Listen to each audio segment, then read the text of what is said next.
Salut, je m'appelle Dani et j'ai des trous dans mon visage. Êtes-vous insatisfait de quelque chose dans votre apparence? Vous avez peut-être un nez ou un grain de beauté trop gros sur votre visage? Une mauvaise coupe de cheveux? Eh bien, ce n'est rien par rapport à des trous dans le visage.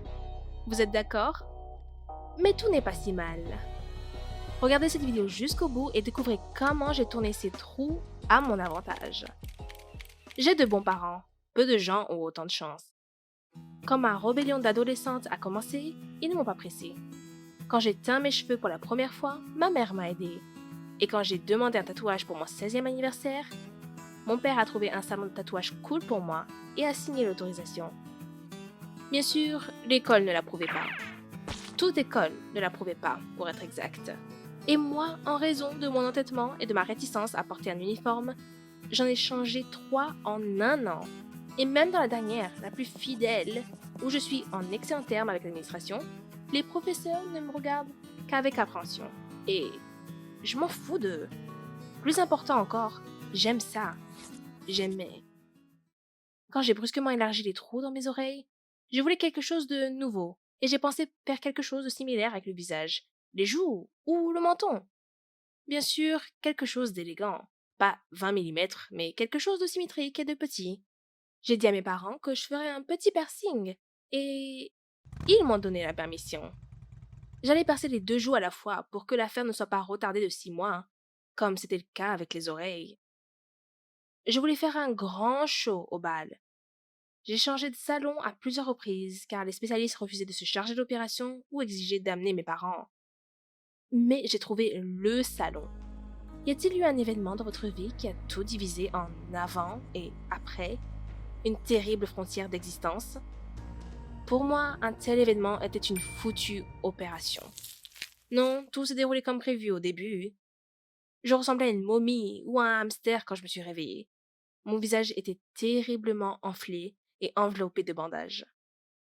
Le doc a promis que tout irait bien lorsque l'enflure serait calmée, et je suis rentrée chez moi le cœur léger.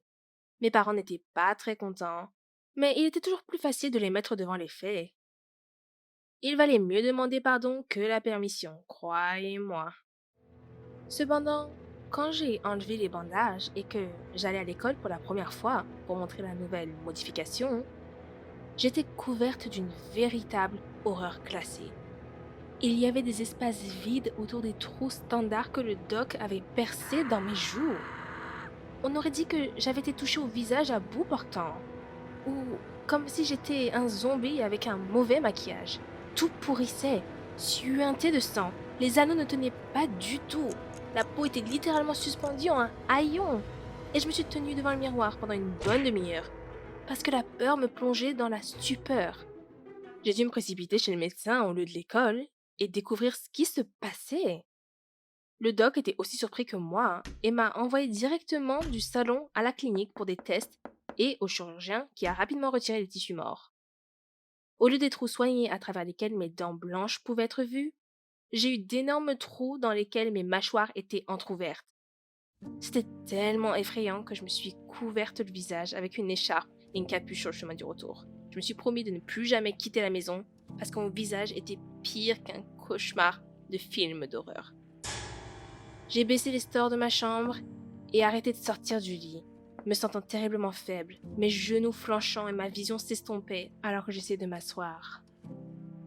L'idée même que j'avais défiguré mon visage à cause d'un caprice stupide et que cette défiguration resterait avec moi pour le reste de ma vie me rendait malade et dégoûtée de moi-même. Je ne pouvais pas dormir, manger ou parler à mes parents. Alors que j'étais assise dans mon isolement volontaire, effrayée par la lumière du soleil et les yeux dédaigneux des gens, les résultats des tests provenaient de la clinique. La conclusion était qu'une sorte d'infection faisait rage dans mon sang et que je devais immédiatement boire une cure d'antibiotiques.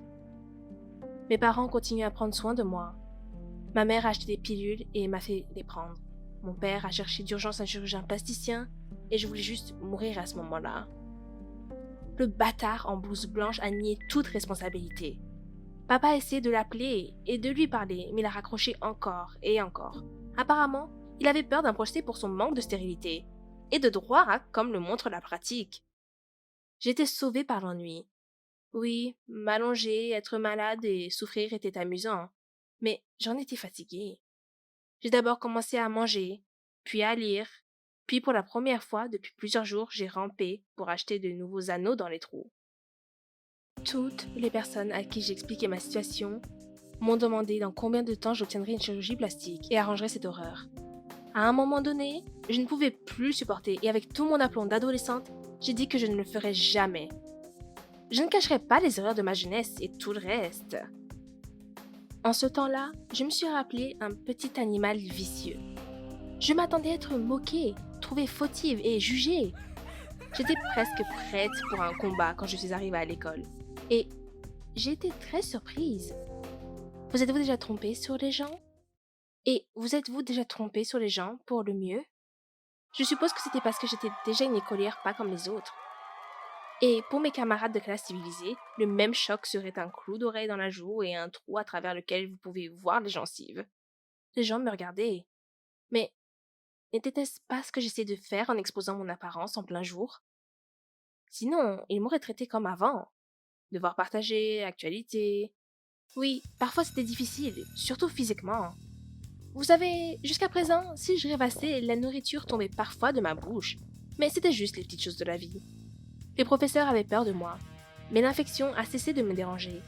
La mort et la pourriture des tissus ont également cessé, et tout allait bien. Une fois, j'ai accepté d'être photographiée avec mes trous par un ami juste pour le plaisir. Il a montré mes photos à un ami d'un magasin d'accessoires de rock. Et j'ai reçu un appel pour prendre des photos pour une annonce.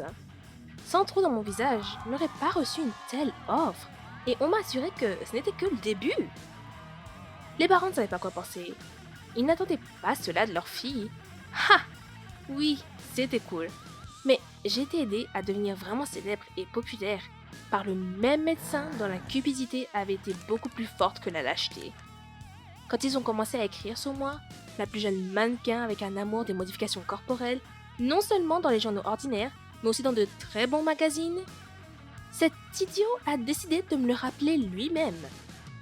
Je ne sais pas ce qui lui est venu à l'esprit lorsqu'il a donné plusieurs interviews, me mentionnant directement et cette opération malheureuse.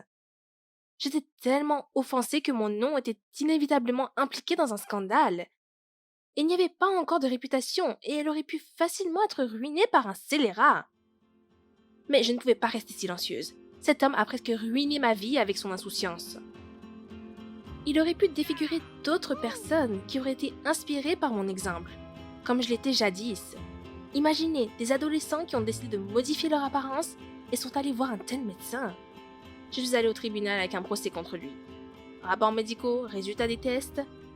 Il n'y avait pas de photos car dans les premiers jours de la lutte contre la maladie, je ne leur permettais pas de prendre mon visage marqué de plus près.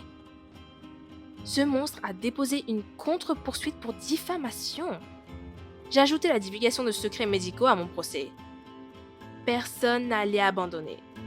Nous nous sommes rencontrés au tribunal. Oui, j'étais peut-être trop émotive, mais je ne me protégeais pas seulement, et pas seulement mon visage défiguré, auquel je ne pouvais toujours pas m'habituer. J'ai protégé tous ceux qui, en regardant mes photos, voulaient secrètement me ressembler. Et le docteur très mauvais a perdu l'affaire. C'était hilarant. Il ne s'en est même pas sorti avec une amende, non. Il est allé en prison et ne serait pas sorti de sitôt. Donc, maintenant, je suis un modèle prospère et aisé. Pas au goût de tout le monde, mais c'est d'autant plus amusant de travailler avec des photographes qui peuvent m'apprécier. Donc, ma modification est passée de la laideur s'est changée en dignité, et la dignité en popularité.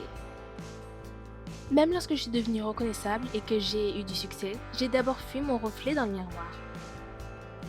J'ai tenté de me couvrir le visage avec un foulard ou le col de ma veste au tribunal. C'est ainsi que les gens me regardaient, me dévorant littéralement de regards curieux. Oui, je ne suis toujours pas très à l'aise de vivre avec ces trous. Dans un restaurant, je peux accidentellement cracher du thé sur le voisin de gauche et de la soupe sur le voisin de droite. Mais ce n'était rien. Les séances photos sont fatigantes, mais je les aime. J'adore l'attention et les nouvelles connaissances. Je n'ai peur de rien après cette histoire. Ça s'est bien terminé pour moi. Qu'est-ce que vous en pensez? Accepteriez-vous de telles modifications? Et les séances photos? Si vous aimez l'histoire, restez sur notre chaîne. Il y a beaucoup d'autres histoires intéressantes ici. Cliquez sur l'icône en forme de cloche pour ne pas les manquer. Nous vous souhaitons une bonne santé et des médecins fiables.